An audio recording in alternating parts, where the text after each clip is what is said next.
Hey guy, this is your boy Manny. Ever wanted to make a podcast but you never really knew how? Anchor is the key. It's free. There's creation tools that allow you to record your podcast right from your phone or computer. Anchor will distribute your podcast to places such as Spotify, Apple Podcast, and many more. Also, you can make money from your podcast right away. You don't need no minimum listenership to start making money. Everything that you need to make a podcast all in one place. So go ahead and get started today. Download the Anchor app at the App Store or go to anchor.fm to get started.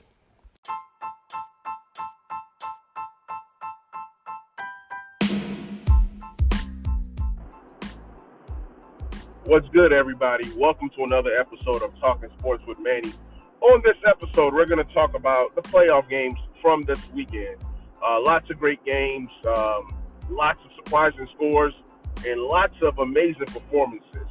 Hope you guys enjoy this episode.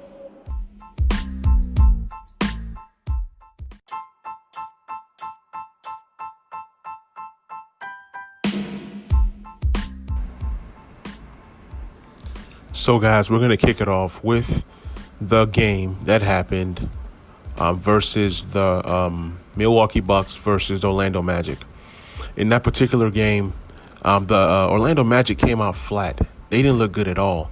And Giannis showed why he's still the MVP of the league. He had 35 points. He had 11 rebounds and 7 assists. Had a steal and a block as well.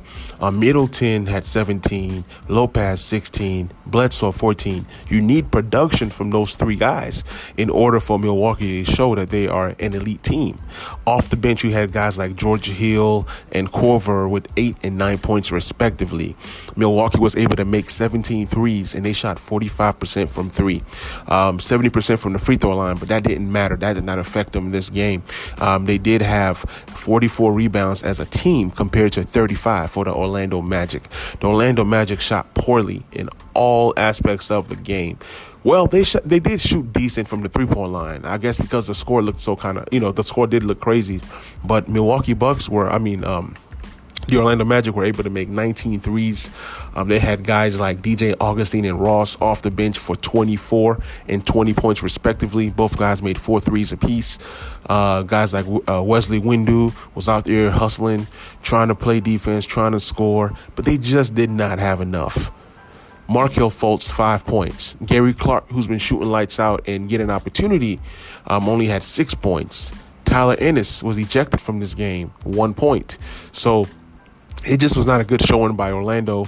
They play again today, and they're going to have to bring in more firepower. I think Ennis is going to be suspended a game, so now they're shorthanded. They're already missing Aaron Gordon. They're already missing Bamba. They're already missing Terrence Ross. Terrence Ross is there, but it just seems like they're missing more guys than I'm even mentioning. Like if you take a look at the bench, you can't even name some of these guys. So obviously Milwaukee has the edge. They're supposed to have swept these guys, but you can see this going 5 games easily. But we'll see if the Orlando Magic do enough to win this game today.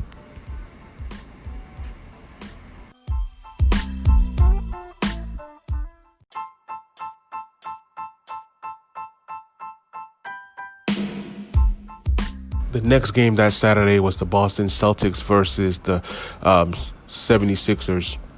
76ers, man, they're a team that you were thinking that, could at least win a game or two.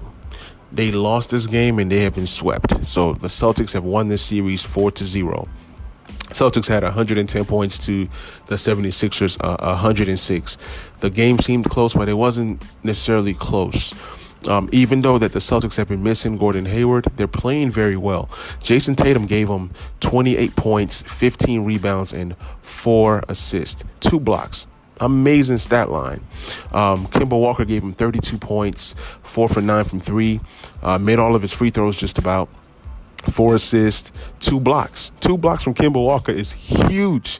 Then Jaylen Brown, the third guy of their big three, had 16 points and 5 rebounds. But the story of the game was Theus. Daniel Theus from Germany, he had 15 points. He had a block. He made a couple threes. The way that he defended Embiid, he was active. He was dunking the ball. He was making shots. He was aggressive. And that's what the Celtics need. I always thought that the Celtics did not have enough in the front court, but they might be able to do something if Theus keeps playing like this. Between him and Enes Kanter, that should be enough to get it done. But then again, you go back to the bench. I've been saying it. The Celtics bench does not look good, especially with Gordon Hayward out and Marcus Smart into the starting lineup. Who is going to be able to score off this bench? The starters are not going to continue to give you this production. There's going to be a game where Tatum and Brown or Kemba Walker, 2 out of the 3, are having a bad game. And where are the points going to come from? So that's going to be interesting to see. We take a look at the 76ers, just a collection of guys who don't fit. Shake Milton had 14. Richardson had 14. Embiid had 30 and 10. He played as good as he could have. They didn't even know how to feed the guy the ball in the post. Tobias Harris did have 20 points. But it just wasn't enough. Alec Burks has been consistent coming off the bench. He has not been efficient, but consistent. He had 13 points. And the 76ers lose this thing, and they're going home. So we'll see what happens next year when Ben Simmons comes back. We'll see if the Sixers end up trading a guy like Horford, or if they end up moving a guy like Tobias Harris, if they end up moving Ben Simmons. Something is just not right. Between Horford and Harris, one got to go. One or both got to go. You got to surround Embiid and Simmons with pure shooters, not just scorers. Tobias Harris can score, but his presence is never impactful. It's never impactful at all. So they're going to need a lot more shooting coming off the bench. Guys like Nato and Mike Scott and Alec Burks and even Korkmaz, who's a dead-eye shooter. They're going to need to revamp literally the whole team. The coach might get fired. So we'll see what happens with the 76ers.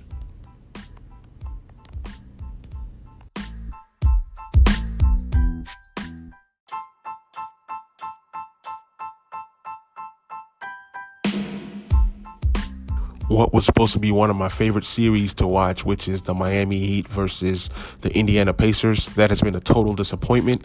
The hype between TJ Warren and Jimmy Butler just has not been there for me. Although TJ Warren has played pretty well, but it just hasn't been that same vibe, that same hype. So the Miami Heat beat the Indiana Pacers 124-115. TJ Warren had 23 points. Miles Turner had 15 and 12.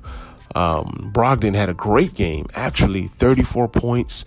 He made 4 threes, made all of his free throws, had 14 assists. That's a monster game. If I told you that Malcolm Brogdon had 34 points and 14 assists, you'll think that they won the game, but they lost. And this is the game that Oladipo gave you 20. So between the big three of Brogdon, Oladipo, and Warren, everybody had at least 20 points. But it just was not enough. Off the bench, you had Aaron Holiday, who gave you 10 points. And outside of that, it was nothing else. Nobody else really stepped up. McDermott, nothing. Sampson, nothing. And some of the other guys off the bench didn't even play. So I think that the Indiana Pacers played as well as they could have. They probably could have rebounded a little better. They had 37 rebounds as a team compared to 46 for the Heat. So they need more bigs, man. Outside of Miles Turner, literally, they have no other big man. And if they do, they're not playing them. So they're trying to play that small ball stuff, and it's just not working for them. It has to be rebounds. They have to rebound it in order to win this thing. Adebayo shows why he's a all-star. He had 22 points, 11 rebounds. Jimmy Butler had a magnificent game, 27 points, 8 rebounds, 4 assists, 3 steals, 1 block. That stat line is just sick. Crowder had 11 points. Dragic had 24, and Robinson had 15. Then they had a guy off the bench in Tyler Hero who had 20 points. So they had 4 guys who scored 20. And that's why. That was the difference of the game. They could not stop these guys. These guys were pointing threes from all angles. Hero had 3 threes off the bench. Iguodala probably provided some defense. I didn't watch a lot of it, but Iguodala played 28 minutes, and I'm pretty sure that he had an impactful game, even though he didn't score. He's not brought there to score, but the thing that I've seen out of Miami is Dragic. Dragic is their wild card. If this guy continues to play at this level, I think this is 20 points, 2 games in a row. He keeps at this level, the sky's the limit for him. I mean, he is like the game changer for this team. So they win the game, and game 4 is today. We'll see if the Pacers sneak one out, but it's looking like a sweep right now. But I know that the Pacers got more heart than that. So we go to the last game of that Saturday night, versus the OKC Thunder versus the Houston Rockets. This game was awesome. James Harden had 38 points, 7 rebounds, 8 assists. Like, we don't even get shocked when we see stat lines like this from James Harden, because this is typical James Harden. You know, he's an NBA leading scorer. You know, he averages over 34 points a game. Eric Gordon gave them 18 points this game. Danielle House gave them 15 points. Jeff Green off the bench with 22 points. Gallinari had 20 for the Thunder. Paul had 26. SGA had 23. This was his coming out party. Finally, he shows up, and Schroeder gave them a big 29 points off the bench. That's 4 guys with 20 points. When 4 guys score 20 points, they're almost literally bound to win. This game went to overtime. Chris Paul was magnificent. Chris Paul played good defense against James Harden down the stretch, and he made some crazy, amazing shots. Chris Paul is showing these guys, this is why I am elite. Chris Paul is still an elite point guard, okay? So as a team, they made 14 threes, 34% from 3, and the Rockets made 15 threes, 30% from 3. So in order to beat the Rockets, you have to match them with what they do from the 3-point line. So OKC was able to do that, and they were more efficient than, you know, the Rockets. 34% is not the most efficient shooting, but hey, it's better than 30%. And for the fact that the Rockets shoot so many threes, I mean, they play small ball. They shoot so many threes. They weren't making the threes. Harden was 3 for 13. Gordon, 2 for 10. I mean, those are terrible numbers, but Mike D'Antoni encourages his players to continue to shoot. Another one of their good shooters is PJ Tucker, 1 for 5. A guy that I've not seen much in the playoffs is Robert Covington. Whether I've not been looking or whether he's been just terrible, I've not seen him do anything impactful at all. So OKC won this game and takes a commanding. I apologize. They did not take a commanding lead. I'm sorry. The Rockets lead the series 2-1. I guess the way that OKC played, it felt like they were up 2-1. But the Houston Rockets are up 2-1, and we'll see what happens today. We'll see if the OKC Thunder are able to tie this series up.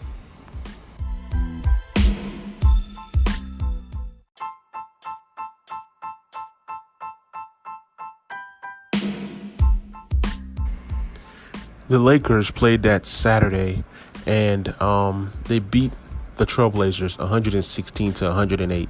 Anthony Davis came out playing well. He had 29 points, 11 rebounds, 8 assists. LeBron had 38 points, 12 rebounds, 8 assists. And, you know, LeBron heard all that talk about he's old, he's washed up, he's this and he's that. And he came out and just put his stamp on this game. He didn't shoot free throws excellently, but hey, 12 out of 17 is not too bad. He did make 4 out of 8 threes. That's huge. LeBron is showing like, look, hey, I'm a decent 3-point shooter, and he was able to produce that. Danny Green gave them 8 points, 3 out of 8 overall, and 2 for 4 from 3. I think that's decent for Laker fans. Caldwell Pope had 13 points. He shot 40% from 3, so you can't be mad at that. And then off the bench, you had Caruso with a big game, 10 points. Yes, 10 points is a big game because he had also 7 assists, and he handled a lot of the ball handling duties from LeBron James. He also had a block, and then, I mean, his plus minus is always excellent. Dwight Howard came in, gave them toughness. Kuzma came in, gave them some minutes. Morris played some pretty good minutes, and they were able to win this game between McCullough, Lillard, and Anthony. I mean, Lillard had 34, McCullough had 28, and Anthony had 20. So they played well. Nurkic gave them 10, but outside of that, they couldn't do anything else. I mean, nobody else produced for them, and that was literally how they lost this game. So we'll see what happens the next game, which is today. But I mean, Portland played as great as they could. When you're getting 28 points and 34 from Lillard and CJ, it doesn't get any better than that. and then Melo comes in and gives you a good stretch with 20 points. Let's look at the stats deeper. Lakers shot 50% from the field. Blazers shot 41%. From the free throw line, Lakers shot 65%. Terrible. And the Blazers shot 94%. But the difference is the Lakers made 10 more free throws than the Blazers. If you look at the three-pointers, Lakers hit 10, Blazers hit 12. So Lakers were right there. Lakers shot 33%. I've said it. If the Lakers are shooting 30% from the three-point line at least, they're going to win a lot of games because you know what AD and LeBron bring to the table. Of course, today's game is going to be different. Now, the Blazers went with a two-center lineup with Whiteside and Nurkic, but guess what the Lakers did? The Lakers were able to match that, and they matched that intensity. They dominated on the boards. Dwight Howard played 17 minutes and gave you 10 rebounds. You know what I'm saying? James, 12 rebounds. Anthony Davis, 11 rebounds. Kuzma, 6 rebounds. That's just amazing right there. So the Lakers had 55 rebounds to the Portland's 38 rebounds. So even though that the Portland came with this weird lineup that has been working for them, they were not able to rebound. Outside of Nurkic and Whiteside, Melo and CJ and all these other guys, they're not great rebounders. They're not known for rebounding. Their bench is terrible. They don't have anybody off the bench. So if you take your best big man, Whiteside, and put him into the starting lineup, then you literally have nobody off the bench to rebound for you. So they got punished on the glass, and that was a big aspect of this game.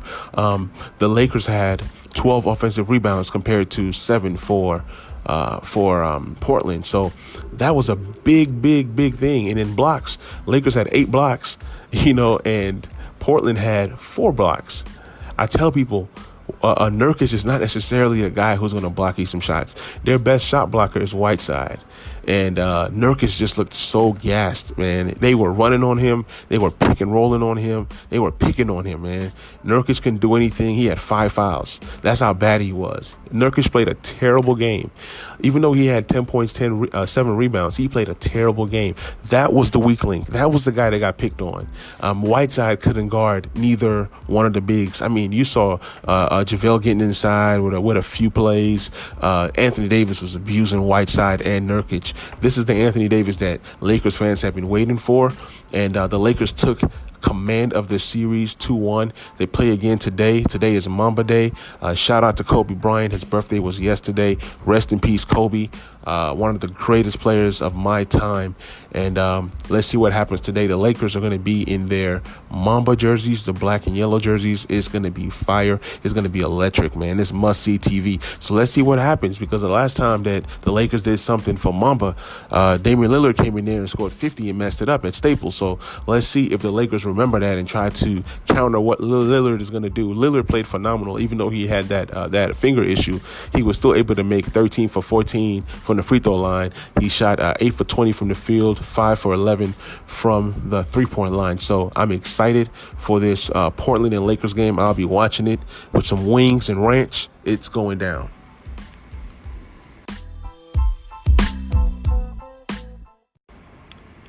So on Sunday, there was a full slate of games, some really good games. The Toronto Raptors did something that was just phenomenal. They were able to produce at a high clip. I believe that the Raptors bench had 100 points, led by Ibaka with 27 and Powell with 29. Thomas had 12. Davis had 14. The entire bench played great. Guys like Van Vliet and Lowry didn't have to play that much. Gasol 21 minutes, and Anunoby 26 minutes. Siakam stayed in the game and had 20 points, 6 rebounds, and just 10 assists. They beat the Raptors beat the Nets 150-122. It was a beatdown. Man, the world champs are looking great right now. LeVert had a good game, 35, but it was a little bit too late. He should have had this 35 points in some of the other games. Maybe they win a game had he scored 35 in some of the other games. The Nets played hard, but they just were not competition for the Toronto Raptors.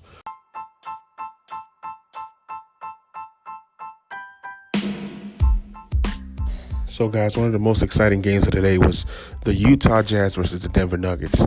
Donovan Mitchell exploded for 51 points.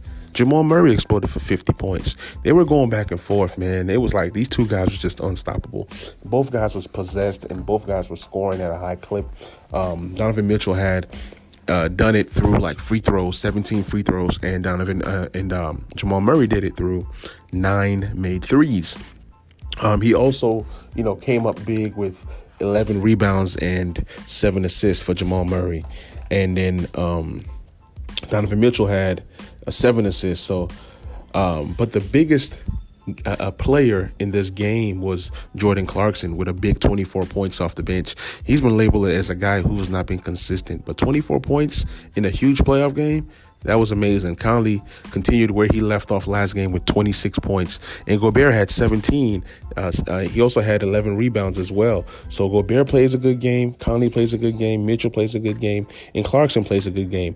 And on the Denver side, it was literally Jamal Murray and Jokic. Grant did okay, Millsap did okay, and then they had, Michael Porter Jr. off the bench. It seems like Michael Porter Jr. has been moved to the bench.